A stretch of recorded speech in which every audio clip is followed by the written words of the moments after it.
முன்னணி market எக்ஸ்பர்ட்ஸுடன் enrich money investor awareness conclave April 25. டிக்கெட்டை இன்றே புக் செய்யுங்கள். சேலத்தில் வாக்குச்சாவடி அலுவலர்களுக்கான இறுதிக்கட்ட பயிற்சி நடைபெற்று வருகிறது. விவரங்களோடு இணைந்திருக்கிறார் செய்தியாளர் மோகன்ராஜ். மோகன்ராஜ், நாளை வாக்குப்பதிவு நடைபெற இருக்கிறது. இந்நிலையில் தேர்தல் வாக்குச்சாவடி அலுவலர்களுக்கு இறுதிக்கட்ட பயிற்சி அளிக்கப்படுகிறது. என்ன மாதிரியான பயிற்சி, என்ன விவரம்?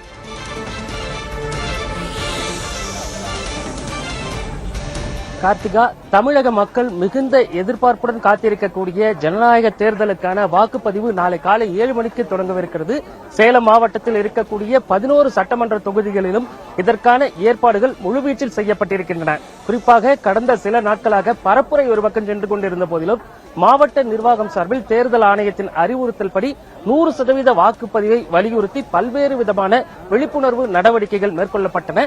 அனைத்து வாக்காளர்களும் தவறாமல் ஜனநாயக கனவை ஆற்றுவதற்கான ஏற்பாடுகளும் தற்பொழுது செய்யப்பட்டிருக்கிறது. இப்போ நாம இருக்கக்கூடிய அம்மாப்பேட்டை தனியார் கல்லூரி வளாகத்தில் வாக்குச்சாவடி நிலை அலுவலர்களுக்கான 4வது மற்றும் இறுதி கட்ட பயிற்சி வழங்கப்பட்டு வருகிறது. அதாவது வாக்குச்சாவடி மையங்களில் பணியில் ஈடுபடக்கூடிய வாக்குச்சாவடி நிலை அலுவலர்கள் வாக்காளர்களை எப்படி அணுக வேண்டும், அதற்கு ஏற்கனவே கொடுக்கப்பட்டுள்ள அந்த ஆவணங்கள், வாக்காளர் அடையாள அட்டை தவிர்த்து மீதமுள்ள 12 ஆவணங்களை சரிபார்ப்பது, அவர்கள் வாக்காளர்கள் வாக்களிக்க வரும்பொழுது அவர்கள் கொண்டு வரும் ஆவணங்களை சரிபார்த்து அவர்கள் மின்னணு வாக்குப்பதிவு இயந்திரங்களில் வாக்கை செலுத்தி அந்த வாக்கு செலுத்தியதை உறுதி செய்யும் அளவிற்கு என்னென்ன நடவடிக்கைகள் எடுக்கப்பட வேண்டுமோ அவை பயிற்சியில் வழங்கப்பட்டிருக்கின்றன. தற்பொழுது இந்த இறுதிக்கட்ட பயிற்சி முடிந்த பிறகு, அதாவது எந்த வாக்குச்சாவடிகளுக்கு அவர்கள் செல்ல வேண்டும் என்பதற்கான பணி ஆணை வழங்கப்படும். அந்த ஆணையை பெற்றுக்கொண்ட நிலை அலுவலர்கள் உடனடியாக இங்கிருந்து புறப்பட்டு சம்பந்தப்பட்ட அவர்களுக்காக ஒதுக்கப்பட்டிருக்கக்கூடிய வாக்குச்சாவடிக்கு செல்வதற்கான ஏற்பாடுகள் செய்யப்பட்டிருக்கிறது. சேலம் மாவட்டத்தை பொறுத்தவரைக்கும் 11 சட்டமன்ற தொகுதிகளில் 193 வேட்பாளர்கள், சுயேட்சை வேட்பாளர்கள் உட்பட 193 வேட்பாளர்கள் களத்தில் இருக்கிறார்கள். வாக்களிப்பதற்கு தயாராக கிட்டத்தட்ட 27,60,000 வாக்காளர்கள், 27,80,000 வாக்காளர்கள் தயார் நிலையில் இருக்கிறார்கள். அது மட்டுமல்லாமல் ஒவ்வொரு வாக்குச்சாவடிகளிலும் வாக்காளர்கள் சிரமமின்றி வாக்களிப்பதற்கு ஏதுவான அனைத்து விதமான வசதிகளும் செய்யப்பட்டிருக்கிறது. குறிப்பாக கோடை வெயிலின் தாக்கம் கடுமையாக இருக்கிறது. சேலத்தில் கடந்த சில நாட்களாகவே வெப்பநிலை 100 டிகிரி ஃபாரன்ஹீட்டை கடந்து இருக்கக்கூடிய காரணத்தினால பகல் நேரங்களில் வாக்களிக்க வருபவர்கள் நிழலில் ஒதுங்குவதற்கு ஏற்ப அதற்கான பந்தல்களும் ஒவ்வொரு வாக்குச்சாவடியிலும் அமைக்கப்பட்டிருக்கிறது.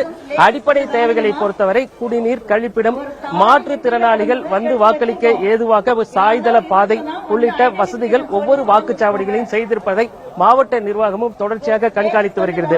பதற்றமான வாக்குச்சாவடிகளை பொறுத்தவரை கூடுதலாக காவல்துறையினர் மற்றும் துணை பாதுகாப்பு படையினர், மத்திய தொழில் பாதுகாப்பு படையினரை ஈடுபடுத்த முடிவு செய்யப்பட்டிருக்கிறது. சேலம் மாவட்டத்தை பொறுத்தவரைக்கும் பார்த்தோம் அப்படின்னாக்கா கிட்டத்தட்ட 27,80,000 வாக்காளர்கள் வாக்களிக்கிறார்கள். ஏற்கனவே குறிப்பிட்டிருந்தேன். அவர்களுக்கான வாக்குச்சாவடிகள் தற்போது தயார் நிலையில் வைக்கப்பட்டிருக்கிறது. இதேபோல மாற்றுத்திறனாளிகளுக்கு பிரத்யோக செயலி வாயிலாக பதிவு செய்தால் அவர்களை வீடுகளுக்கே சென்று அழைத்து வந்து வாக்குச்சாவடியில் வாக்கு செலுத்துவதற்கு அனைத்து விதமான வசதிகளும் செய்வதற்கான நடவடிக்கையும் மாவட்ட நிர்வாகம் சார்பில் மேற்கொள்ளப்பட்டு வருகிறது. ஒட்டுமொத்தமாக நடைபெறக்கூடிய 2026 சட்டமன்ற தேர்தல் அமைதியான முறையிலும் 100% வாக்குப்பதிவை உறுதி செய்யும் வகையிலும் அனைத்து ஏற்பாடுகளும் தயார் நிலையில் இருக்கின்றன. வாக்குச்சாவடிகளுக்கு தேவையான மின்னணு வாக்குப்பதிவு இயந்திரங்கள் மற்றும் தேவையான பொருட்களை அனுப்பும் பணியும் முழுவீச்சில் நடைபெற்று வருகிறது. கார்த்திகா, வாக்குச்சாவடி அலுவலர்களுக்கான இறுதிக்கட்ட பயிற்சி நடைபெற்று வருகிறது. அந்த காட்சிகள் எல்லாம் பார்த்தும் விவரங்களை வழங்கியமைக்கு நன்றி மோகன்ராஜ். முன்னணி market எக்ஸ்பர்ட்ஸுடன் enrich money investor awareness conclave April 25. டிக்கெட்டை இன்றே புக் செய்யுங்கள்.